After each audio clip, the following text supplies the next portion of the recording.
I failed to forget since the last time I've done this that I did loop the bike and it bent my rear set just a little bit. I will never settle down. Homie, I will never settle down. Homie, I will never settle down. Homie, I will never settle down. Did I hit the button? Okay, I didn't hear it. It's hard to hear over your exhaust. Alright, so this is my pre-review to my Westcoast Raceworks clutch plate and springs. So right now I have 3 staggered EBCs on the stock plate right now, and that's what I'm running right now. So I just want to do a couple of ride arounds and attempt a few wheelies that I'm not very good at, but then just tell you the difference between them, you know?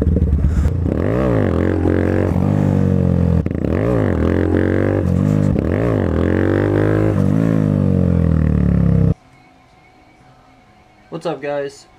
We are finally starting to install our Westcoast Raceworks clutch plate and springs. Long story short, I ordered this a couple weeks ago and somebody tried to steal my mail. Didn't know what they had, so I'm assuming they threw it out in the yard and my mower guy got a hold of it. This is not how it's supposed to look. This is how it's supposed to look.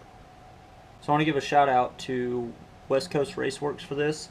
He really helped me out on this second go around, even though it wasn't his fault, wasn't my fault. Pretty sure it wasn't the delivery's fault, just one of those bad situations. So really appreciate him getting me set up with that and the springs. So I just want to try to do a quick tutorial and show you the difference between the stock and the non-stock. Of course, you've seen the video already of me kind of playing around with the stock with the 3 EBCs on stagger. So we'll go ahead and get the oil drained out of it and get it all taken apart and show you guys the difference. Alright, so we've already got the oil pretty well drained. The next thing you want to do is remove the 10 bolts to hold your cover on. And go all the way around.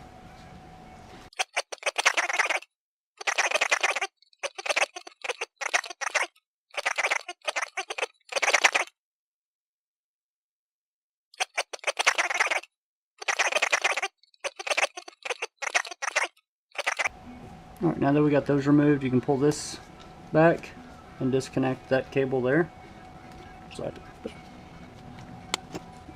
one thing you do want to keep in mind is that when you pull this cover, you are likely to get a lot of oil drop everywhere. And you just watch it drip all over your new exhaust. When pulling this out, you want to be careful here because you can scuff it up pretty good there. So it does take a little finagling to get this off of here. So we'll probably just speed this up while I try to pull it off here.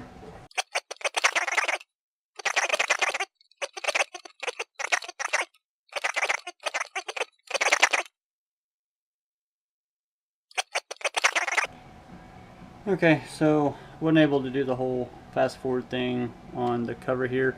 I failed to forget since the last time I've done this that I did loop the bike and it bent my rear set just a little bit, and it bent it just enough that I wasn't able to pull it back and rotate it down to pull off.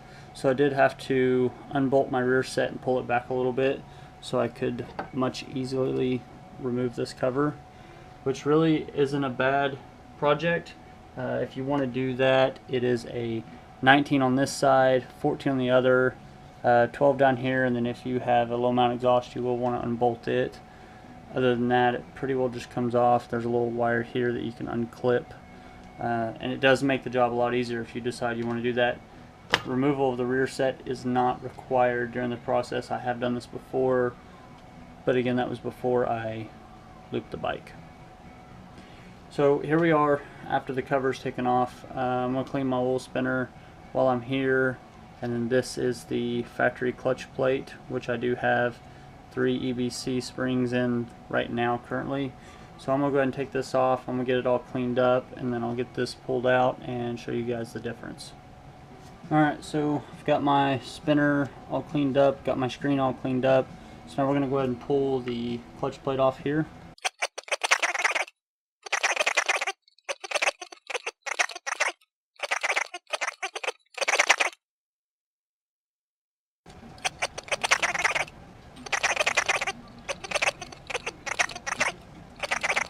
Alright. These are the stock springs. These are the EBCs. Obviously in the video you're not going to tell that they are a little stiffer. And then you have Westcoast Raceworks springs.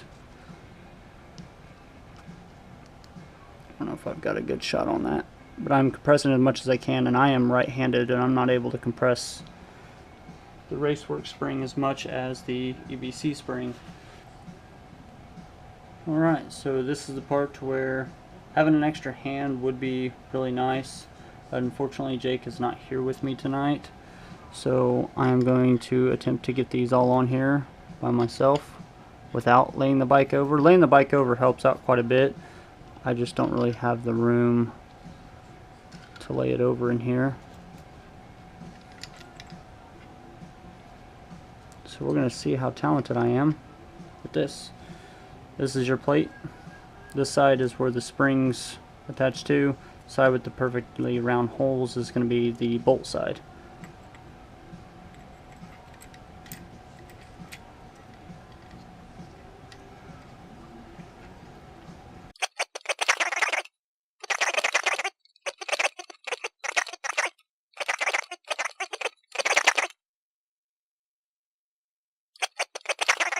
When you do that, you just barely want to start it. You don't want to go very far at all, because you do want to tighten these down evenly as possible.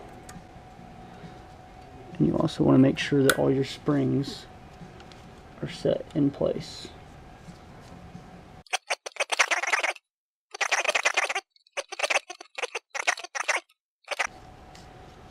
So I didn't do too bad for being by myself here.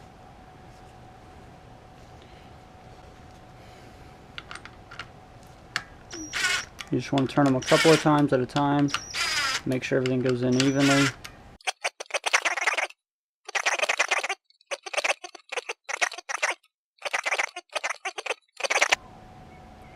Alright, so we've got the plate and springs in finally. My GoPro did die, so I had to change the batteries out, so I didn't get to show you guys torquing it down and everything. However, stuff like that is pretty straightforward along with the rest of this install. The only other thing that you want to remember is on your stock plate you're going to have this little bearing, and you do want to move that over to the new plate.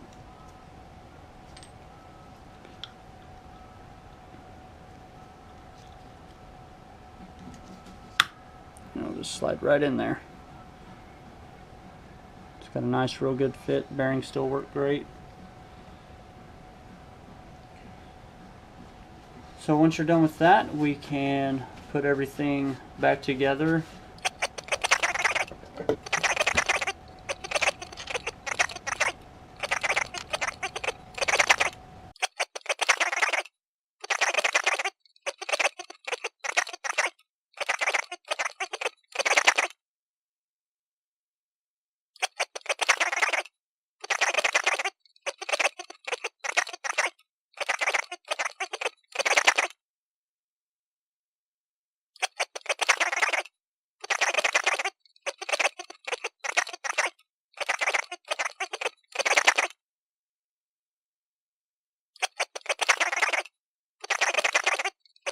Alright, so now that we got everything back together, the last thing you want to do is take some rubbing alcohol, and you do want to clean your exhaust off for any oil that got on it, because you do not want that baking on your exhaust, especially if you have a pretty aftermarket exhaust.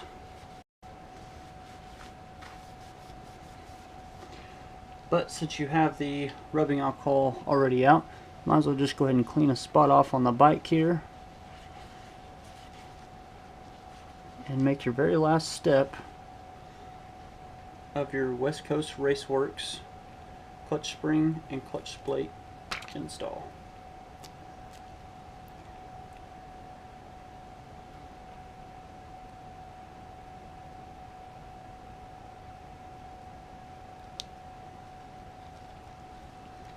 And that's it. Now we just go for a ride and see how she does.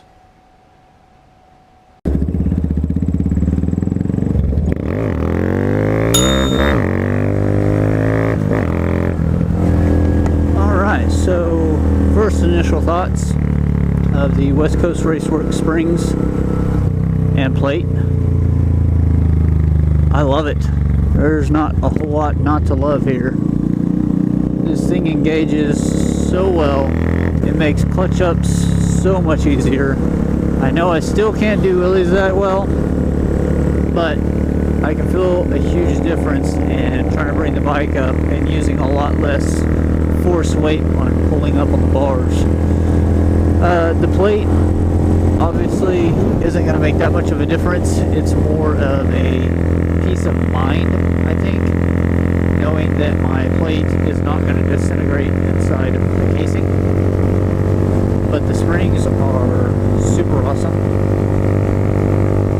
and I honestly couldn't be any more happy about the purchase. Driving around, it's really good. It's obviously going to be a stiffer pull, but it's honestly not too much. So over the stock plate with the 3 EBCs, this is a huge difference and well worth the upgrade. When I first started this Grom journey, I was told to do 3 EBCs and it'd make a huge difference. It made a difference. I won't lie about that. But the difference from stock springs to 3 EBCs, from 3 EBCs to 6 of the Raceworks, Raceworks blew it out of the water there. They did an amazing job with it. So if you're thinking about doing springs, definitely hit up Westcoast Raceworks and get a set ordered from them. I will put a link in the description to his website, and you guys can go up there and order them and tell them that Squad Junkies sent you down there. We're not sponsored by them in any way. As you've seen before, he did help me out quite a bit with this, and I really love the product. I love the way the bike feels now, so why not give him a shout out for sure. Stuck in drive with my foot on the pedal. I must be young and a fool, cause homie, I will never settle.